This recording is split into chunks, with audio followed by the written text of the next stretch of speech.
தமிழகத்துல நடந்த முக்கியமான சில சம்பவங்களை பற்றி தான் பார்க்க போறோம். இது எல்லாமே ரொம்ப ரொம்ப ரொம்ப முக்கியமானது. திமுகவை அண்ணாமலை அவர்கள் நாரடிச்சது, திமுகவிற்கு எதிராக தேமுதிக போராட்டத்துல இறங்கினது, எடப்பாடி பழனிசாமி அவர்களுடைய ஜகாவாங்கல், அன்னபூர்ணி படக்குழுவினருக்கும் நயன்தாராவுக்கும் ஏற்பட்ட அவமானம், தமிழக மருத்துவமனையுடைய அவலநிலை, இது எல்லாம் பற்றி தான் பார்க்க போறோம். கடைசியில ஒரு செய்தி சொன்ன பாத்தீங்களா, இது பற்றி இங்க இருக்கக்கூடிய இந்த சீப்பு சிந்தல் போன்ற ஆட்கள், காசுக்கு வாலாற்ற காசுக்கு குலைக்கக்கூடிய இந்த சீப்பு சிந்தல் போன்ற ஆட்கள் பேசவே மாட்டாங்க, எந்த விதமான கருத்தும் சொல்லவே மாட்டாங்க. வாங்க இந்த எல்லா விவகாரங்களை பற்றியும் விலாவரியா இந்த வீடியோல பார்க்கலாம். எப்பொழுதும் எதிராசன் வடிவழகு என் இதய தொழுதால் இல்லை எனக்கெதிர் இல்லை எனக்கெதிர் இல்லை எனக்கெதிரே. ஸ்ரீமதே ராமானுஜாய நமஹா. எனமே தேசியவாதிகள் அனைவருக்கும் வணக்கம். தமிழக பாஜக தலைவர் திரு அண்ணாமலை அவர்கள் எண்மண் எண் மக்கள் பாத யாத்திரையில மக்கள் முன்னாடி பேசும்பொழுது திமுக இந்த ஜல்லிக்கட்டு விவகாரத்துல எப்படி நாடகம் ஆடுறாங்க, மறுபடியும் ஜல்லிக்கட்டுக்கு இவங்க தடை போடுறாங்க, பர்மிஷன் கேளுங்க, பர்மிஷன் தரலாம்னா அந்த தடையை தட்டி விட்டு நீங்க ஜல்லிக்கட்டை நடத்துங்க, பாத்துக்கலாம். நாம என்ன திமுக கார மாதிரி கள்ளச்சாராயமா காய்ச்சறோம், பயப்படாதீங்க, இறங்கி செய்யுங்க அப்படிங்கிற மாதிரி நம்முடைய அண்ணாமலை அவர்கள் தெரிக்க விட்டுருக்காரு திமுகவை. முதல்ல அந்த ஒரு குட்டி கிளிப்பிங்க பாத்துருங்க, அதுக்கப்புறமா நாம மற்ற விஷயங்களை பற்றி பேசிக்கலாம். ஐயா ஒரே விஷயம் ஐயா, ஐயா இன்னைக்கு ஜல்லிக்கட்டுக்கு லோக்கல்ல தடை பண்றாங்க. ஐயா ஜல்லிக்கட்டை காட்டு மிராண்டி விளையாட்டு என்று சொல்லி தடை செய்ததே திராவிட முன்னேற்ற கழகம் 2010-11 திமுகவும் காங்கிரஸ்காரன். அதனால எல்லா இடத்திலும் கூட பாரதிய ஜனதா கட்சி இந்த வருஷம் ஜல்லிக்கட்டு நடத்துவதற்கான வேலையை ஆரம்பித்து நம்ம ஆளு நடத்திட்டு இருக்கான். அப்படி லோக்கல்ல கல்லியில ஜல்லிக்கட்டு நடத்துவதற்கு அனுமதி இல்லை என்றால் நம்முடைய மாவட்ட தலைவர் நாகராஜன் இங்க இருக்கிறார். மாவட்ட தலைவர் நாகராஜன் இருக்கிறாங்க. நாங்களே அப்ளிகேஷன் போட்டு ஜல்லிக்கட்டுக்கான போலீஸ் பெர்மிட் எல்லாம் வாங்கி கொடுக்க, வெள்ளியில தடையை தட்டி நடத்துங்க. என்னங்க ஐயா, நாம திமுக கார மாதிரி கள்ளச்சாராயமா காட்சி வைக்கிறோம்? ஒரு நியாயமான தமிழர் பண்பாடு இருக்கக்கூடிய ஜல்லிக்கட்டை விளையாடுறதுக்கு எதுக்கு பர்மிஷன் வேணும்? மரியாதையா கேட்போம், ஒழுங்கா கேட்போம். கொடுக்கலையா நாகராஜனை நாங்க வர்றோம், காவல்துறைக்கு சொல்லிவிட்டு ஜல்லிக்கட்டை நாம் நடத்துவோம். ஒரு பெரிய விஷயம் இல்லைங்க ஐயா. நம்ம சுப்ரீம் கோர்ட்டே அனுமதி கொடுத்துருச்சு ஜல்லிக்கட்டை நடத்துங்க. நம்முடைய மோடி ஐயா வந்த பிறகுதான் ஜல்லிக்கட்டுக்கு அனுமதி கொடுக்கப்பட்டு எல்லா இடத்திலும் கூட ஜல்லிக்கட்டு நடத்துறோம். தனி தொகுதியினுடைய எம்எல்ஏக்கு ஜல்லிக்கட்டு பிடிக்கல அப்படிங்கறதுக்காக நடத்தாம இருக்க முடியாதுங்க ஐயா. எவ்வளவு கூட்டம் பாத்தீங்களா? அந்த பின்னாடியில இருந்து ஒரு ஷாட் ஒன்று எடுத்திருந்தாங்க பாருங்க, கண்ணுக்கு எட்டின தூரம் வரைக்கும் ஜனங்க இருக்காங்க. அண்ணாமலை அவர்கள் வளரவே இல்லை, அவருக்கு அரசியலே தெரியாது, தமிழகத்துல பாஜகவே இல்லை அப்படிங்கிற மாதிரிலாம் சொல்லிட்டு இருக்காங்க. இப்போ வரைக்கும் சொல்லிட்டு தான் இருக்காங்க. ஆனா பாருங்க, அண்ணாமலை அவர்கள் பேசும்பொழுது எவ்வளவு பேர் இருக்காங்க பாருங்க, எவ்வளவு கூட்டம் நிக்குது பாருங்க, அவ்வளவு பேரும் ஆர்ப்பரிக்கிறாங்க. அண்ணாமலை அவர்கள் பேச பேச பேச அப்படி கை தட்டுறாங்க, விசில் அடிக்கிறாங்க. இத்தனைக்கும் அந்த கூட்டத்துல கால்வாசி பேர் கூட தமிழக பாஜகவை சேராதவர்கள் தான், எல்லாருமே பொதுமக்கள் தான். பொதுமக்கள் அண்ணாமலையோட ஸ்பீச்சை பாக்குறதுக்கு, அவரை பாக்குறதுக்கு, அவர் என்ன மாதிரியான விஷயங்கள் பேச போறாரு, எப்படி திமுக போட்டு தாக்க போறாரு அப்படிங்கிறத பாக்குறதுக்கு அவ்வளவு பேர் வந்திருக்காங்க. உண்மையாலே அவ்வளவு ஓட்டு இருக்கா பாஜகனா? கிடையாது. அந்த இடத்துலயே தமிழக பாஜகவிற்கு அவ்வளவு ஓட்டு இருக்கானா? இது வரைக்கும் இருந்தது கிடையாது. பட் இதுக்கப்புறமா கண்டிப்பா இருக்கும். அதனுடைய இண்டிகேஷன் தான் அவ்வளவு கூட்டமும். இதுல அண்ணாமலை அவர்கள் சொல்லியிருப்பாரு, லோக்கல்ல ஜல்லிக்கட்டு நடத்துறதுக்கு தடை போடுறாங்க, பர்மிஷன் தரமாட்டேன்றாங்க அப்படின்ற மாதிரி. எப்பா சமூக போராளிகளா, ஜல்லிக்கட்டு போராளிகளா, எங்கடா இருக்கீங்க? என்னடா பண்றீங்க? லோக்கல்ல ஜல்லிக்கட்டை தடை பண்றாங்களாமா, எங்கடா அவங்களுடைய பொங்கலே காணோம்? அப்பெல்லாம் அப்படி பொங்கிட்டு இருந்தீங்க, இப்போ இத மாதிரியான ஒரு விஷயம் நடந்துட்டு இருக்கு, ஏன்டா பொங்க மாட்டேன்றீங்க? ஜெயலலிதா அம்மையார் அவர்கள் இறந்ததுக்கு அப்புறமா அவ்வளவு போராட்டங்கள் நடந்தது. அந்த போராட்டங்களுக்கெல்லாம் பிள்ளையார் சொல்லி போட்டது இந்த ஜல்லிக்கட்டு போராட்டம் தான். ஜல்லிக்கட்டு மறுபடியும் நடக்கிறதுக்கு காரணமா இருந்தவர் நம்முடைய பாரத பிரதமர் திரு நரேந்திர மோடி அவர்கள் தான். ஆனா அதுக்கும் இங்க இருக்கக்கூடிய ஒரு சில சமூக போராளிகள், போலி போராளிகள் என்ன பண்ணிருந்தாங்க, ஸ்டிக்கர் ஒட்டிக்கிட்டு நாங்க தான் காரணம், நாங்க போராட்டம் பண்ணனால்தான் இது மாதிரிலாம் நடந்தது அப்படிங்கிற மாதிரி கூச்சமே இல்லாம ஸ்டிக்கர் ஒட்டிட்டு சுத்துறானுங்க. காங்கிரசனுடைய மூத்த தலைவர் திரு ஜெயராம் ரமேஷ் அவர்கள் இந்த ஜல்லிக்கட்டு விளையாட்டை குறித்து என்ன சொல்லியிருக்காரு அப்படிங்கிறத தயவு செய்து போய் பாருங்க. அப்படிலாம் சொல்லிட்டு ஜல்லிக்கட்டெல்லாம் தடை பண்ணிட்டு இப்போ இங்க இருக்கிறவங்க எல்லாம் என்ன சொல்றாங்க, மோடி அவர்கள் தமிழர்களுக்கு எதிராக இருக்காரு, தமிழுக்கு விரோதமான செயல்கள்லாம் செய்யறாரு, தமிழகத்தை வஞ்சிக்கிறாரு அப்படிங்கிற மாதிரி கொஞ்சம் கூட நாக்குல நரம்பு இல்லாம போய் பேசுறாங்க. சென்னையில ஜல்லிக்கட்டு போராட்டம் நடந்தது, நீங்க பாத்திருப்பீங்க. சென்னையில மட்டும் கிடையாது, ஆல்மோஸ்ட் தமிழகம் முழுவதும் ஜல்லிக்கட்டு போராட்டமானது நடந்தது. அந்த காலகட்டத்துல சம்பந்தமே இல்லாம ஒரு சில தற்குறிகள் மோடி அவர்களை கேவலப்படுத்தி அசிங்கப்படுத்தி ஒரு சில விஷயங்கள்லாம் பண்ணியிருந்தானுங்க. ஆல்சோ அந்த டைம்ல சிஎம்ஆ இருந்த திரு ஓபிஎஸ் அவர்களையும் கேவலப்படுத்தி அசிங்கப்படுத்தி ஒரு சில விஷயங்கள்லாம் பண்ணியிருந்தாங்க. அந்த தற்குறிகளுக்கு நல்லாவே தெரியும் இந்த ஜல்லிக்கட்டு தடைக்கும் மோடி அவர்களுக்கும் அதிமுகவுக்கும் சம்பந்தமே கிடையாது. அப்படி இருந்தாலும் இதுங்க என்ன பண்ணிட்டு இருந்ததுங்க, மோடி அவர்களை குறித்தும் ஓபிஎஸ் அவர்களை குறித்தும் அதிமுகவை குறித்தும் அவதூறான விஷயங்களை பரப்பிட்டு இருந்தானுங்க இந்த பிளட்டி தற்குறிஸ். அடுத்ததாக பார்க்க போறது, திமுகவிற்கு எதிராக தேமுதிக இப்ப களத்துல இறங்கியிருக்காங்க.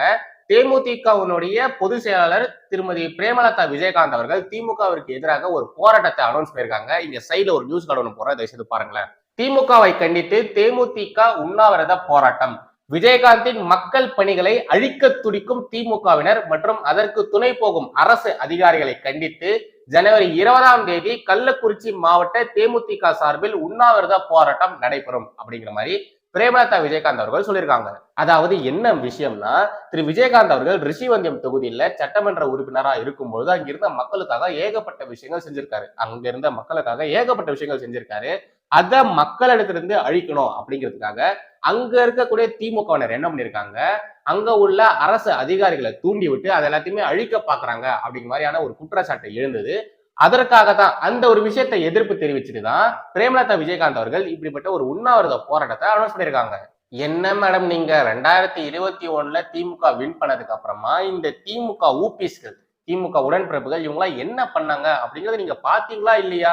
அம்மா அவர்களுடைய பேனரு, அதிமுக பேனரு, அம்மா உலகம் சொல்லி அங்க என்னென்னலாம் நடந்தது அப்படிங்கறத நீங்க பாத்தீங்களா இல்லையா? திரு விஜயகாந்த் அவர்கள் இப்ப இல்ல இல்லையா, அந்த இடத்துக்கு நீங்க வந்துட போறீங்க அப்படிங்கிற ஒரு பயத்துலதான் இந்த திமுக காரங்க இது மாதிரியான விஷயங்களா செய்யறாங்க.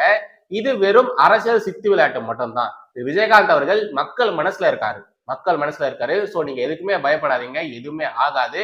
இத மாதிரியான விஷயங்கள் அவங்க பண்றதுனால மேற்கொண்டு அவங்களுக்கு தான் கெட்ட பேர் வருமே தவிர தேமுதிகவிற்கோ இல்லைன்னா விஜயகாந்த் அவர்களுக்கோ இல்லைன்னா உங்களுக்கோ கெட்ட பேர் வராது. சோ நீங்க எதுக்குமே வரி பண்ணிக்காதீங்க. நெக்ஸ்ட் நாம பார்க்க போறது, தவழ்ந்து வந்துதான் நான் இந்த ஒரு நிலைக்கு வந்திருக்கேன் அப்படிங்கிற மாதிரி ரொம்ப ஓப்பனா பேசின திரு எடப்பாடி பழனிசாமி அவர்களை பற்றினதுதான். திரு எடப்பாடி பழனிசாமி அவர்கள்கிட்ட நீங்க ராமர் கோவிலுக்கு போவீங்களா அப்படிங்கிற மாதிரியான ஒரு கேள்வி கேட்கும் போது அவர் ஒரு சில பதில்கள்லாம் சொல்லியிருந்தாரு. அவர் சொன்ன அந்த பதிலை கேட்ட பொதுமக்களுக்கு சிரிப்பு தாங்க முடியல, சும்மா நகைச்சுவையா இருந்தது. அப்படி அவர் என்ன சொல்லியிருக்காரு அப்படிங்கறத அதை விஷயத்தை நீங்களே பாருங்க. அனைத்து மதத்தினரும் அயோத்தி ராமர் கோயில் செல்லலாம். எந்த மதத்தை சேர்ந்தவர்களாக இருந்தாலும் எந்த ஜாதியை சேர்ந்தவர்களாக இருந்தாலும் அயோத்தி ராமர் கோயிலுக்கு செல்லலாம். எனக்கு கால்வலி இருப்பதால் கொஞ்சம் சிரமம் இருக்கிறது.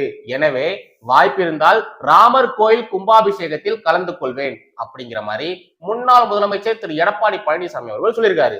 போவீங்களான்னு கேட்டாங்கன்னா போவேன்னா போவேன்னு சொல்லணும், இல்லைன்னா இல்லைன்னு சொல்லணும். ஆமாண்ணா இப்படி தலையாட்டணும், இல்லைன்னா இப்படி தலையாட்டணும் சொல்லுவாங்க பாத்தீங்களா? அத மாதிரி நீங்க போக போறீங்கன்னா ஆமா போக போறேன் அப்படின்னு சொல்லணும், இல்ல நான் போலன்னா போலன்னு சொல்லிட்டு போயிடணும். அதை விட்டுட்டு கமல் மாதிரி புரியாத மாதிரி எல்லாம் பேசக்கூடாது.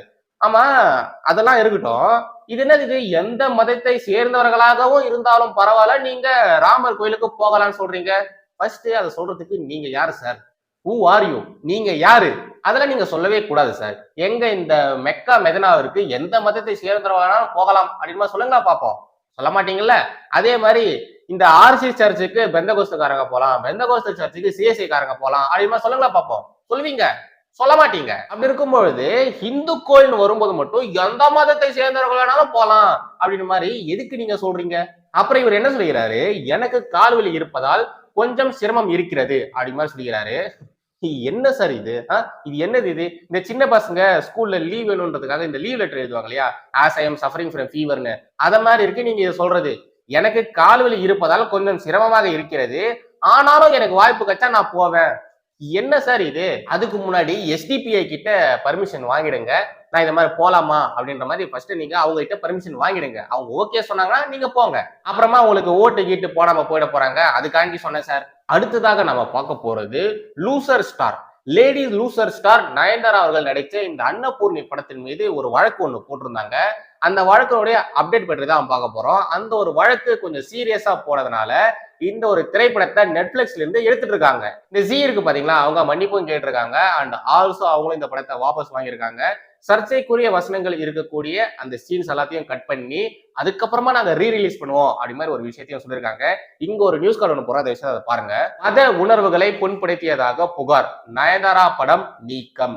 நயன்தாரா ஜெய் நடிப்பில் நெட்ஃபிளிக்ஸில் வெளியான அன்னபூரணி என்ற திரைப்படம் இந்து மத உணர்வுகளை புண்படுத்துவதாக மும்பையை சேர்ந்த ரமேஷ் சோலாங்கி என்பவர் போலீஸ் புகார் அளித்திருந்தார். இதையடுத்து விஸ்வ இந்து பரிஷத் உட்பட பல்வேறு அமைப்புகள் படத்துக்கு எதிர்ப்பு தெரிவித்தன. இந்த விவகாரம் சர்ச்சையான நிலையில் சில காட்சிகளை நீக்குவதற்காக அந்த படம் நெட்ஃபிளிக்ஸில் இருந்து திரும்ப பெறப்படுவதாக தயாரிப்பு நிறுவனம் அறிவித்திருக்கிறது. இந்த நியூஸ் கார்டு கீழே வந்த கமெண்ட்ஸ் எல்லாம் படிக்கிறதுக்கு பரமானந்தமா இருந்தது. முக்கியமா இந்த திராவிட சித்தாந்தவாதிகள் இவங்க எல்லாருமே கதறுன்னு கதறி வச்சிருக்காங்க. படத்தை படமா பாருங்கடா சங்கிகளா, இந்த சங்கிகள் கருத்துரிமைய பேச்சுரிமைய நசுக்குறாங்க பிதுக்குறாங்க அப்படிங்கிற மாதிரிலாம் கதறிட்டு இருக்கானுங்க. தற்கூரிகளா, இந்த கேரளா ஸ்டோரின்னு ஒரு படம் வந்தது, புர்கான்னு ஒரு படம் வந்தது, காஷ்மீர் ஃபைல்ஸ்னு ஒரு படம் வந்தது, 72 ஃப்ரேம் சொல்லிட்டு ஒரு படம் வந்தது. இந்த படம் எல்லாம் வரும்பொழுது நீங்க எப்படி எல்லாம் பேசுனீங்க, என்னென்னலாம் சொல்லி கதறிட்டு இருந்தீங்க. இப்ப என்னடா இந்த படத்துக்கு இப்படி முட்டு கொடுக்குறீங்க? அப்புறமா இந்த நயன்தாரா அவங்கள, இந்த நடிகை நயன்தாரா அவங்கள எதுக்கு நான் லேடி லூசர் ஸ்டார்னு சொன்னேன்னா, இவங்களும் நம்முடைய முன்னாள் முதலமைச்சர் திரு எடப்பாடி பழனிசாமி அவர்கள் மாதிரியே 8 திரைப்படங்களை பிளாப் கொடுத்திருக்காங்க. தொடர்ந்து 8 திரைப்படங்கள் இவங்களுக்கு பிளாப். நம்மளுடைய எடப்பாடி பழனிசாமி அவர்கள் தொடர்ந்து 8 தேர்தல்கள்ல தோல்வி அடைஞ்சாரு. அதே மாதிரி நம்மளுடைய நயன்தாரா அவர்களுடைய 8 திரைப்படங்கள் தொடர்ந்து 8 திரைப்படங்கள் பிளாப் ஆயிருக்கு. அதனால்தான் இவங்கள லேடி லூசர் ஸ்டார்னு சொன்னேன். அதுக்கப்புறம் கருத்து சுதந்திரம், பேச்சுரிமை இது மாதிரிலாம் தயவு செய்து பேசிட்டு தெரியாதீங்க. எங்களுக்கும் 1008 கேள்விகள் இருக்கு கேட்கறதுக்கு. முதல்ல நீங்க படத்தை படமா பாருங்கடா, அப்புறமா எங்களை நீங்க படத்தை படமா பாருங்கன்னு சொல்லலாம். ரோஜா, பாம்பே, அப்புறம் டாவின்சி கோடு, புர்கா, விஸ்வரூபம், காஷ்மீர் ஃபைல்ஸ், கேரளா ஸ்டோரிஸ், இதுக்கெல்லாம் நீங்க என்னென்னலாம் பேசுனீங்க. இப்ப இந்த படத்துக்கு இப்படிலாம் முட்டு கொடுத்து பேசுறது பாக்குறதுக்கே கேவலமா இருக்கு. தயவுசெய்து இப்படிலாம் பண்ணாதீங்க. உங்களுக்கு வந்தா ரத்தம், எங்களுக்கு வந்தா தக்காளி சட்னி. உங்களுடைய மதங்களை புண்படுத்தினா நீங்க ஐயோ அம்மான்னு கத்துவீங்க. எங்களுடைய மதத்தை புண்படுத்தாதீங்க, எங்களுடைய இறை நம்பிக்கையை புண்படுத்தாதீங்கன்னு நாங்க சொன்னோம்னா மதவெறி பிரிச்சு அலையிறானுங்க, இவனுக்கு சரியான சங்கிக அப்படி மாதிரி எங்களுக்கு பட்டம் கட்டுறீங்க. என்னது இது? நீங்களே யோசிச்சு பாருங்க, நீங்க பேசுறது சரியா? அதுவும் இங்க கூட ஒரு சில தற்கூரிஸ் எல்லாம் பேசுறதெல்லாம் பார்க்கும்போது உண்மையிலேயே எது வழியா சிரிக்கிறதுனே தெரியல ஃப்ரெண்ட்ஸ். கடைசியாக ரொம்ப ரொம்ப முக்கியமான ஒரு செய்தியை பற்றி தான் பார்க்க போறோம். டேய் சீப்பு செந்தில், பரோட்டா வச்சு சீப்பு செந்தில், உனக்கான செய்தி தாண்டா இது. நீங்க இந்த நியூஸ் கார்டு போறோம், ஃபர்ஸ்ட் இதை பாருங்க. தரை துடைக்கும் மாப்பில் குளுக்கோஸ் பாட்டில். காஞ்சிபுரம் அரசு மருத்துவமனையில் தரை துடைக்கும் மாப்பில் குளுக்கோஸ் பாட்டிலை கட்டி நோயாளிக்கு செலுத்திய அவலம். மாவட்ட தலைமை மருத்துவமனையிலேயே போதிய உபகரணங்கள் இல்லாததால் நோயாளிகள் அதிர்ச்சி. அமெரிக்கா செந்தில், பரோட்டா வச்சு சீப்பு செந்தில், இதை பத்தி ஏன்னா நீ இன்னும் பொங்கவே இல்ல, இதை பத்தி ஏன்னா நீ இன்னும் பேசவே இல்ல. இதுவே இத மாதிரியான விஷயங்கள் உத்தரப்பிரதேசத்திலயோ, குஜராத்லயோ, மத்திய பிரதேசத்திலோ, மற்ற பாஜக ஆளுகிற மாநிலங்களோ நடந்திருக்குன்னா நீ என்னெல்லாம் கதறி இருப்ப, என்னெல்லாம் பேசியிருப்ப, எப்படிலாம் RSS வரைக்கும் இழுத்து பேசியிருப்ப. நீ இருக்கக்கூடிய தமிழகத்துல, உன்னுடைய திராவிட மாடல் ஆட்சி நடக்கக்கூடிய தமிழகத்துல இத மாதிரியான ஒரு அவல நிலை தமிழக மருத்துவமனையில நடக்குது. இதை பற்றி ஏன்னா நீ இன்னும் வாயை திறக்கல? வார்த்தைக்கு வார்த்தை தந்தை பெரியார் திராவிட மாடல் அது இதுன்னு பேசுவியே. இது நடந்தது இங்கதான். இத பத்தி தயவு செய்து வாயை திறந்து பேச. நாம எல்லாருமே அமெரிக்காவை விட முன்னேறி விட்டோம், அமெரிக்காவை கம்பேர் பண்ணும்போது நாம தான் டாப்ல இருக்கிறோம் அப்படி மாதிரி கூச்சமே இல்லாம, நாக்குல நரம்பே இல்லாம பொய்யா பேசி சுத்துட்டீங்க. இப்ப இத பத்தி பேச, வாயில என்ன வாழைப்பழம் வச்சுக்கிறேன், வாயை திறந்து பேச. இதை பத்தின நீ பேச மாட்டியா? வெறும் அவதூறான செய்திகள் மட்டும்தான் நான் பேசுவேன் அப்படி மாதிரி ஏதாச்சும் சத்தியம் பண்ணி கொடுத்துறியா என்ன? இந்த சீப்பு செந்தில் போன்ற ஆட்கள் மட்டும் இல்ல மக்களே, இவன மாதிரி நிறைய பேர் தமிழகத்துல இருக்காங்க. காசுக்காக வாலாட்டிக்கிட்டு, காசுக்காக கத்திக்கிட்டு ஏகப்பட்ட பேர் இங்க இருக்கானுங்க. இங்க நடக்கக்கூடிய விஷயங்களை பற்றி வாயவே திறக்க மாட்டாங்க, அமைதியா இருப்பாங்க, இதை பத்தி எல்லாம் பேசவே மாட்டானுங்க. ஆனா பாஜக ஆள்ற மாநிலத்துல சின்னதா ஏதாச்சும் தப்பு நடந்தாலும் அதற்கு நேரடியாக மோடி தான் காரணம், அதற்கு நேரடியாக RSS தான் காரணம், அதற்கு நேரடியாக மோகன் பகவத் தான் காரணம் அப்படிங்கிற மாதிரி கொஞ்சம் கூட கூச்சமே படாம பேசுவானுங்க. இங்க நடந்ததுன்னா முட்டு கொடுப்பானுங்க, இதுவே அங்க நடந்ததுன்னா வீச்சு சொல்லிட்டு பேசுவானுங்க. இவனதான் இவங்களோட பொழப்பே. இவனே இப்படி இருக்கிறான்னா இவனை ஃபாலோ பண்ற அந்த ஃபாலோவர்ஸ் அவனுக்கு எந்த அளவு தற்கொலைகளா இருப்பானுங்க. எல்லாம் அந்த ஆண்டவனுக்கு தான் வெளிச்சம். சோழகாங்க கண்ணன் மறுபடியும் அடுத்த ஒரு சந்திக்கிறேன். ஜெய்ஹிந்த், வந்தே மாதரம்.